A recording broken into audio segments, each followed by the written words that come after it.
Ingat teman-teman, nih kata kunci sederhananya nih, buat teman-teman yang jadi pemberi ya. Baik dan benar itu berbeda.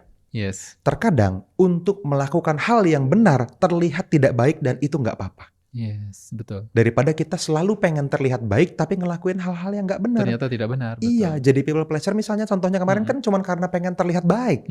Gitu. Gimana caranya orang bisa, aduh nanti saya dijauhin, dikasih deh. Aduh nanti dia bilang saya pelit lagi, ya udah deh gitu kan. Semuanya membuat orang jadi lemah. Nah, Anda perlu berhenti teman-teman. Asal dia nggak mati, menurut saya dewasakan aja. Benar, Gitu. benar. Kalau udah masalahnya hidup dan mati ya Anda bantu gitu kan. Dia Betul. misalnya butuh penyembuhan, butuh obat, butuh recovery di rumah sakit gitu ya, ya bantu. Memang belum Atau makan misalnya gitu nggak ya. ada makan yang bisa dimakan, Betul. beras nggak ada sama sekali, ya Anda boleh bantu, nggak apa-apa. Tapi kalau misalnya dia dalam kondisi di mana bilang, nyari kerja susah, aduh gini, ya udah bantulah 200 buat beli beras misalnya. Betul. Itu banyak yang ke saya gitu Mas Teguh. Kalau kita terus-menerus seperti itu teman-teman, kita tidak bertanggung jawab. Kita hanya melakukan keadaan yang hal baik, tetapi tidak dengan benar melakukannya. Nah ini perlu pisahin antara baik dan benar. Gitu. Jadi yang pertama dari point of view itu Anda perlu mendewasakan.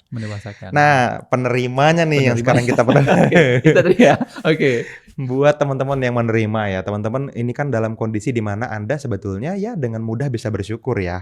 Kalau kita ngomongin money flow, memang dengan mudah kita bisa bersyukur kalau terima. Gitu. Tapi stres saat ngeluarin. Ya betul. Dapat alhamdulillah, dikasih alhamdulillah. Oh iya kalau bisa terus. Gitu kan. Kita nggak pernah kepikir kalau sebagai penerima apakah dia dalam keadaan susah. Yes, benar. Gitu. Apakah dia dalam keadaan perlu memilih bantuin saya atau bantuin orang lain yang lebih butuh.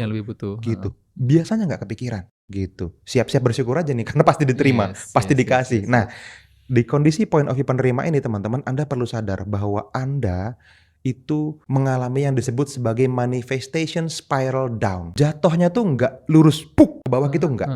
Tapi jatuhnya tanpa sadar perlahan turun. Berapa banyak di antara teman-teman yang hari ini merasa tidak layak bermimpi besar? Coba. Itu akarnya bisa jadi cuman karena terbiasa kebutuhan hidupnya terpenuhi dengan mudah walaupun kecil dan susah. Gitu.